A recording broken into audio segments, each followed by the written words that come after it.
Welcome, everyone, to our January 25th Touch of Torah. This week, we have Rabbi Barry Silver with us amongst our participants, and we're going to be talking about Exodus, the parsha, MISHPATIM. Take it away, Rabbi. Thank you very much. My dad used to say, if this was the only passage that we had in the whole Torah, this would tell you everything you need to know about the essence of Judaism. And you can truly say that about Mishpatim. Mishpatim is an incredible parsha, and I believe it reaches great heights far beyond the top 10. 10 Commandments gets the top billing, but really the Mishpatim goes way beyond it, and it has examples of morality and justice that transcend anything that is in our legal code or what we do today. It holds up a very, very high example of what we should try to aspire to. Mishpatim is usually translated as judgements. Sometimes it's translated as the rules. Mishpat means justice or judgment. So Mishpatim lists a series of rules and regulations and judgments. And I guess the best way to describe it would simply be to go through some of these rules. As we do so, we recognize the indelible imprint of human beings. It becomes readily apparent that this was not written by a divine, perfect being, because the level of morality, while it transcends our own legal system in many ways, in some ways falls short. So for instance, it describes certain rules about how you go about selling your daughter into slavery in order to make ends meet. So that's probably something we wouldn't ascribe to today. It also talks about what happens if a male is a slave, and while he's a slave, he acquires a wife and children while living under servitude. What happens to the wife and children? Well, it says that after 6 years, he can go free in the 7th year. But if he wants the wife and children to be with him, he can't take them with him. He only can do so, he can only stay with his wife and children if he agrees to remain a slave. And for that, he goes over to the door and they take an awl, kind of like a sharp instrument, and they punch it through his ear. And that means that he's permanently a slave to the owner, and he has to profess his great love for the owner and for his family, and then he can remain a slave. So these are certain things that we don't like to talk about too much, but they do give us an indication of why we believe that this is human-made and also where we can do better.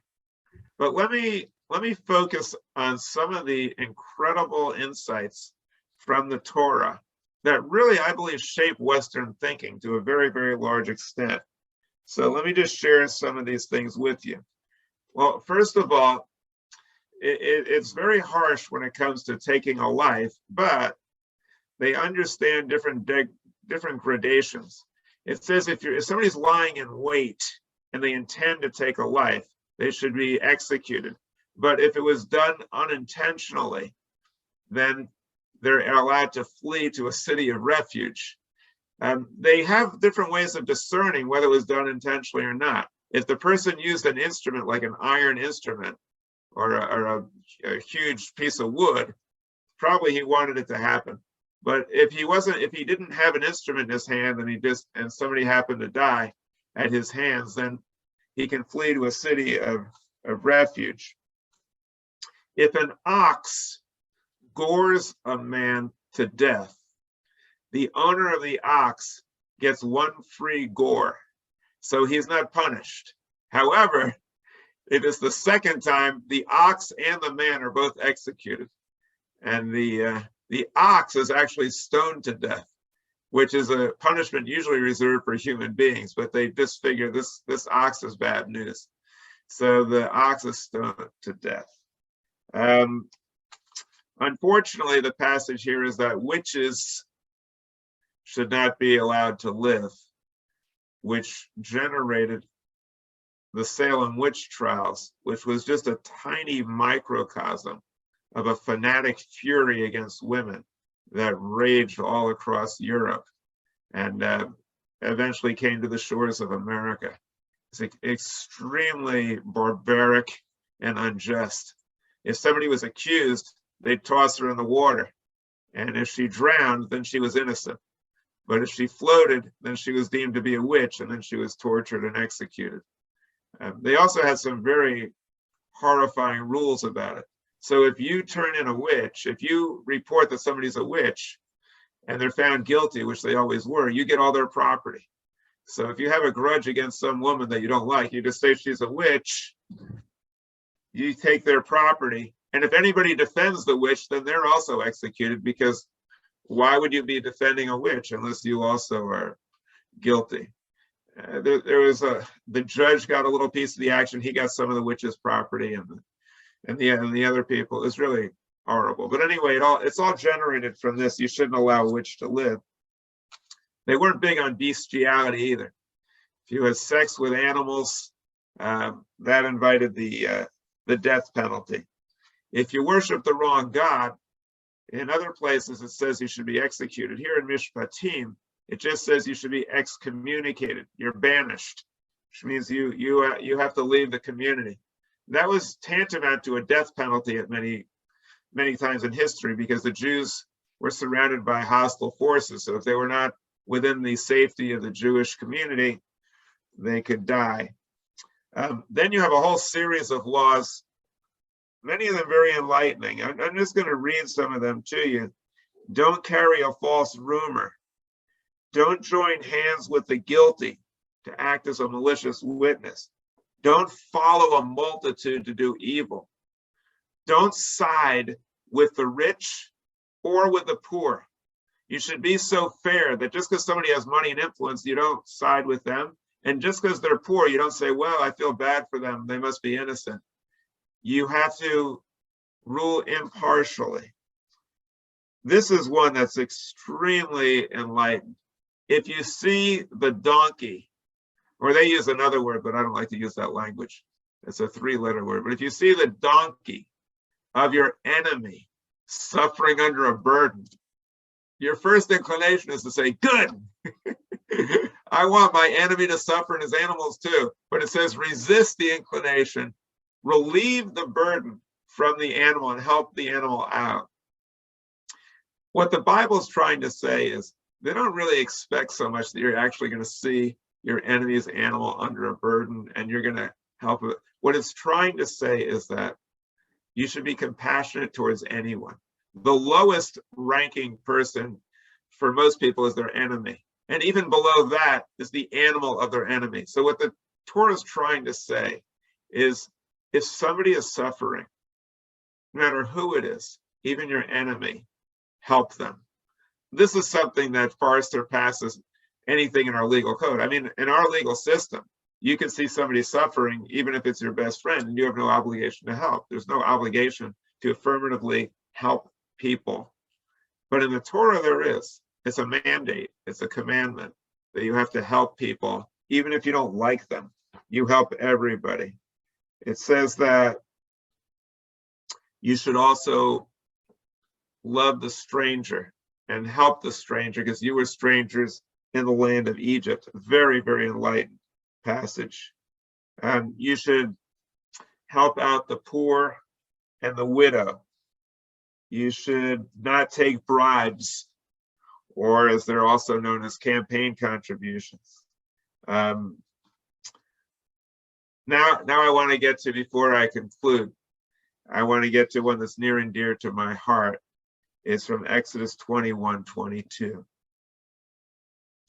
What it says is that if two men are struggling and there's a woman bystander, and in the scuffle, the woman dies, the person who is deemed responsible pays with their life. And it says, nefesh tachat nefesh. Nefesh is a human life, life for a life. And then it goes on to say, if the woman is pregnant and suffers a miscarriage, then the person responsible pays a fine. Now, it just said a life for a life, but if she was pregnant and miscarried, then it's a fine. There's no clearer example in the Torah that the fetus was not considered a life, because if it was, and that life was lost, then it just said a life for a life. So clearly it's not considered a life. You might ask, well, why a fine? What types of crimes invited that as a penalty? If you injured someone, you would pay a fine. Or if you deprived them of their property, you would pay a fine. We're not quite sure what Exodus has in mind. Either the fetus was considered part of the woman's body and she was injured, and this accords with Maimonides, who said ubar yerech imo, which means the fetus is part of the mother. That's probably the understanding, but it also could be that it was considered an inherent property of the family, and so that's why, but probably it was considered part of the mother.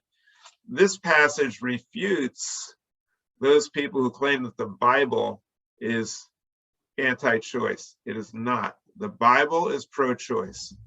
That doesn't mean to say that you can't be against abortion and be religious. It just simply means that if you're going to try to use the Bible as your guide, then the Bible is pro-choice. You can't rely on the Bible. According to the Bible, that fetus is not a human life.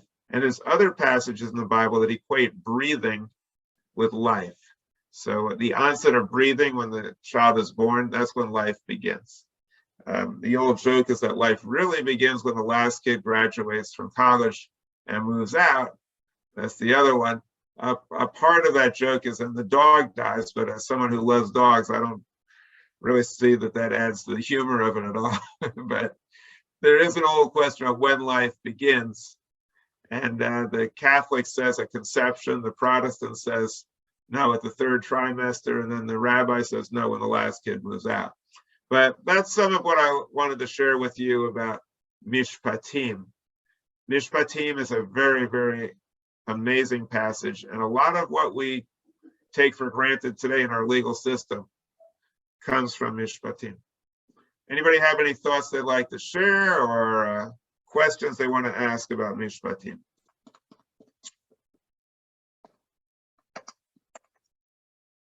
Anybody want to share? Oh, I think Sid has his hand up. Go ahead, Sid. Sid, you're muted. You're going to have to unmute yourself.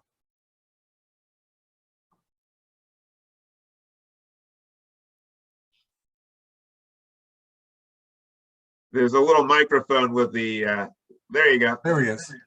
All right, go ahead. So, which came first, these laws or the Code of Hammurabi? That's a very good question.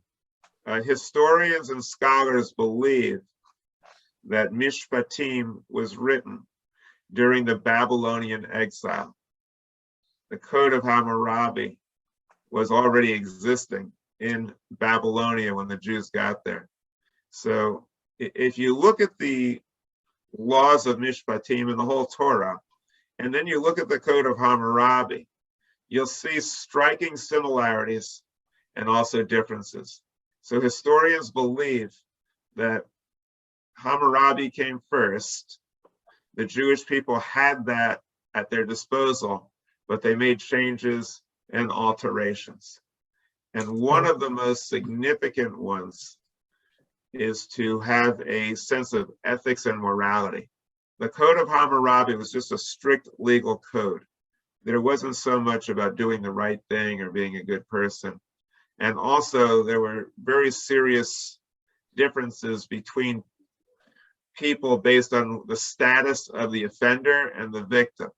You see that in some of Mishpatim, where it actually says, that if you strike a slave and the slave dies that day, then the person pays with their life. You would not see that in the Code of Hammurabi. You would not see anyone ever having to pay with their life because they took the life of a slave. The slave was considered their property. So that's something different in Judaism. Also, with the female slaves selling a daughter into slavery, it wasn't the same as slavery back in the US. There were certain rules and regulations which tried to make it a little bit more humane. You didn't see that so much in the Code of Hammurabi. And Code of Hammurabi, there's gradations based on who's the victim and who's the perpetrator. If it's the perpetrator who's a high status and the victim a low status, well, you're not going to get much justice. What the Torah is doing is it's starting to chip away at that. And it doesn't do it in one fell swoop, but it does it to a significant degree. And also, something that doesn't exist in Hammurabi, which is to our credit, is in Mishpatim. Help the stranger, because you were strangers in the land of Egypt. The Jews under Babylonian exile knew what it was like to be a stranger. They were living under foreign occupation. And so their laws reflected that. Help the orphan and the widow. These are some wonderful things in the Torah that have found their way into Western civilization, even reflected in paying income tax to help the poor. But to answer your question very specifically, we believe the Code of Hammurabi came first and had a profound influence on Jewish law. You know, in other words, it was, you know, the quote, an eye for an eye. I believe that was from the Code of Hammurabi. That was a reaction to the Code of Hammurabi, because in the Code of Hammurabi, it was not an eye for an eye. It was a life for an eye if a lower class person took the eye of an upper class person, then he had to pay with his life. If it was the other way around, then they might pay, here's 10 shekels and have a good day. The whole point of an eye for an eye and a tooth for a tooth, the whole point of it was to have equality in justice and not to base justice on the status of the perpetrator or the victim. That was the whole point. Totally misconstrued, partly because people don't know their history and partly because of anti-Semitism. People are very quick to judge the Jewish Bible as very harsh and very cruel compared to what came next. And in some ways they're right, but there's a lot of bias there. And eye for an eye, tooth for a tooth was a modification and a reform of an older law which had no egalitarianism to it at all. And we believe, if you ask the typical rabbi, explain that, they'll say it was never ever carried out literally. It's a slander against the Jews to say it was ever carried out literally. It always meant that you would pay the monetary equivalent of an eye or a tooth. I don't say that because I'm not so partisan that I'm just going to whitewash everything. If that's what they meant, it would have said that in the Torah. The Torah would have said a monetary equivalent. They knew how to say these things. And if God wrote it, certainly he knew how to be clear also. I believe, based on scholars and historians, that there was a time when they actually did that, but very, very, very early on in Jewish history, that was repudiated. By the time you get to the Talmudic period, certainly, and other commentaries, this was not literally done. Thank you. But very, very good question. I appreciate the question because I certainly should have explained that in describing Mishpatim, because that's a source of great misunderstanding and anti-Semitism. Anybody else? Stanley, I think you are unmuted. Does that mean you wanted to share a thought? Well, I got to thinking about this guy, Sean, Hitchin's friend. Yes. Now, he would jump all over this and say, see, this is what's wrong with religion. Right. Right. Now, and if we were stuck with a literal interpretation of the Torah, and if we actually believe this was written by God, then his critique would be 100% valid. We would have no argument against it. If a divine being wrote this and God wrote these things, we would have to conclude that God is very barbaric and unjust. And the only way to get around it would be to ignore these passages or pretend they don't exist, which is basically what the traditionalists do. They just forget about this, or they find a way of explaining away the inexplicable, justifying the unjustifiable, and rationalizing the irrational. But fortunately, we're not saddled with that belief. We at L'Dor Va-Dor, and also Reform, Reconstructionists, we don't have to try to explain the inexplicable. We can say this was written by human beings trying to figure out the world and make sense of it, and trying to have morality. And we can take pride as Jews that when the world was barbaric, the Jews emerged from that and were constantly one step ahead, constantly imposing morality and reforming it and changing it and modifying it. And we're doing the same thing today. And that's the secret of our success and of our morality, that we continue to modernize. Good point. Good point. But like I say, I couldn't take issue with Sean if he's going to tell me that the God of the Torah is very cruel and barbaric. I mean, they're stoning people left and right. Oh, it says if you insult your parents, you're stoned to death. I mean, sometimes there might be a reason to. Maybe your parents are no good, horrible people. I mean, they're not always. Your parents aren't always going to be perfect. There's a lot of death penalty capital offenses here. So yeah, if that's all we had and we had to take it literally, that would be true.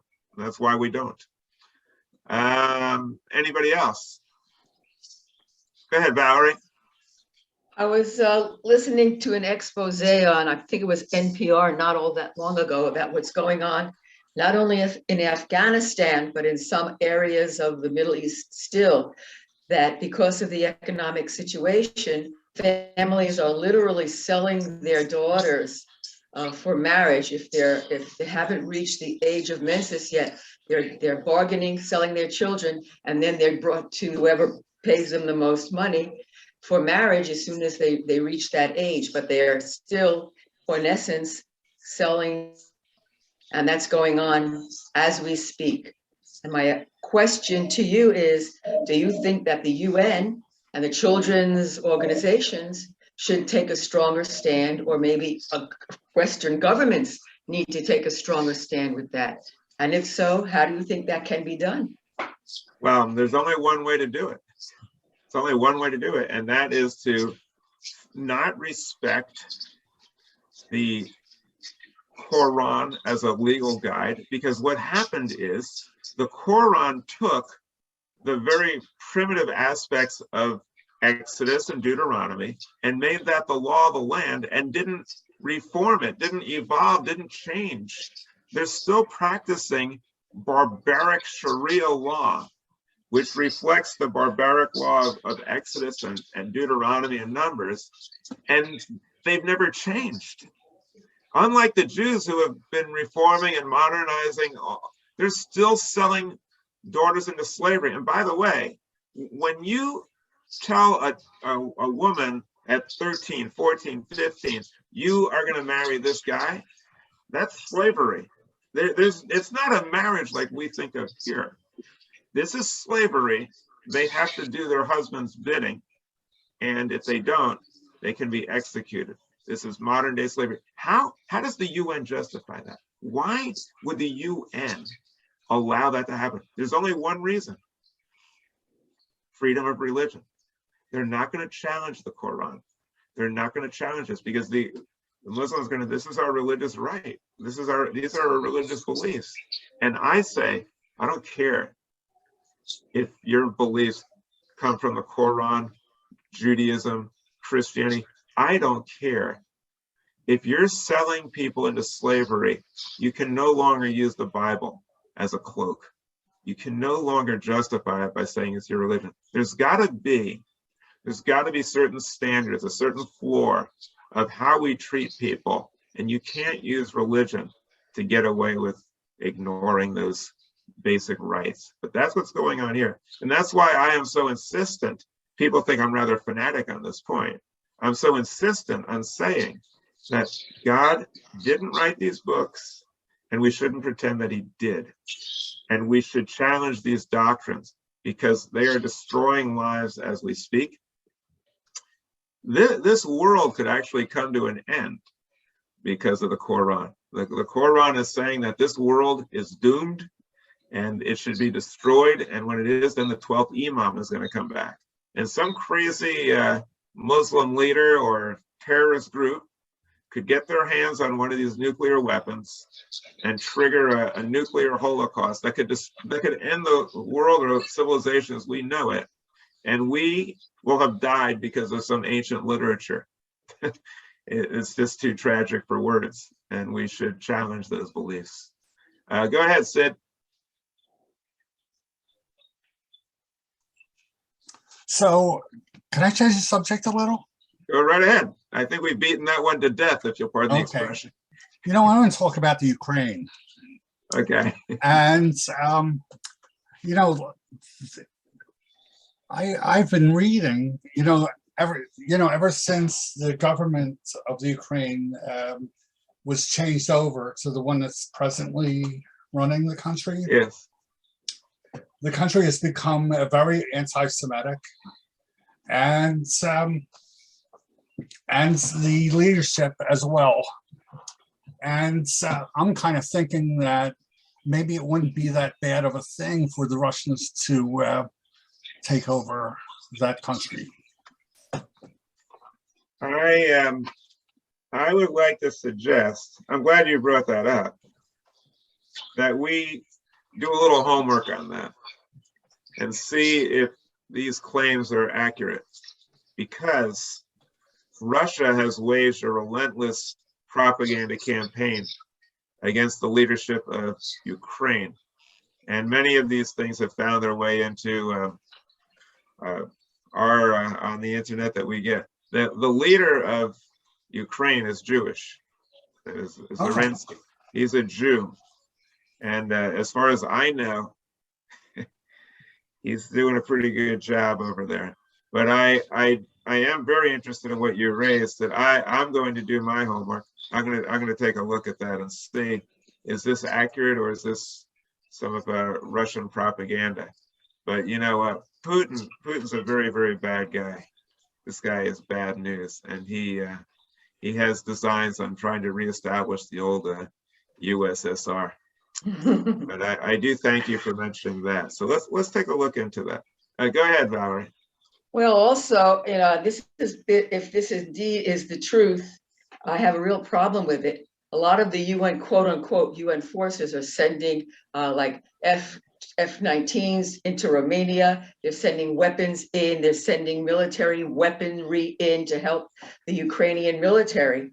I do believe, if I am not mistaken, that United States is the only country thus far in the NATO alliance that are actually sending troops into the various countries. We're sending manpower. Everybody else is sending weaponry, to my knowledge, and equipment and computers and technology, and we're sending people. And my problem is, why? If everybody else is not doing that, why are we doing that? Why is it not a unified NATO force going in? Germany won't go in physically. France won't go in physically. Italy won't go in physically. So I have a problem with this. I'm just putting that opinion. Maybe I'm slanted. I don't know. I'm tired of putting American lives in danger when we don't have to. We have the most sophisticated aeronautics and technology. We don't have to put a single foot on the ground. None of the other countries, to my knowledge, are. Very, very good point. I say. Yeah, I don't think anybody would disagree with that. Thanks, Valerie. Anybody else? Well, yeah, let's do a little research on Ukraine, and maybe we can try to get to the bottom of all of this. Sharon, I know you put all this together. Do you have any commentary or any thoughts you'd like to share with us? Not for this particular evening, but we do have a very special Shabbat this Friday evening honoring Yes. Rose Lopater. I hope everyone will attend that.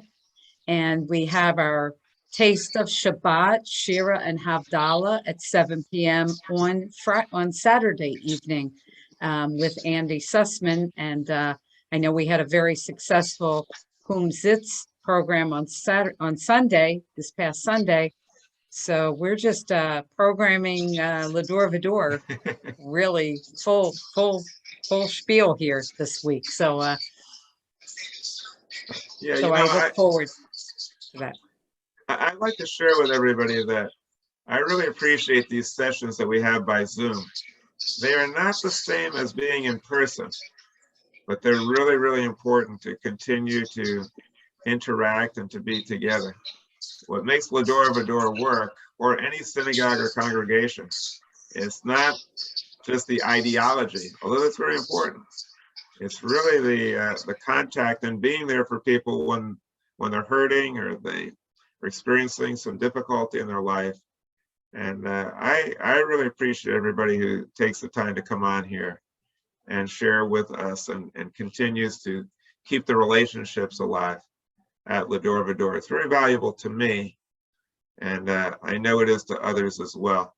And we have, anybody, if you ever need to talk to me, call me anytime. I'm always available and interested in chatting. It could be just shoot the breeze, or it could be about some issue that you're having.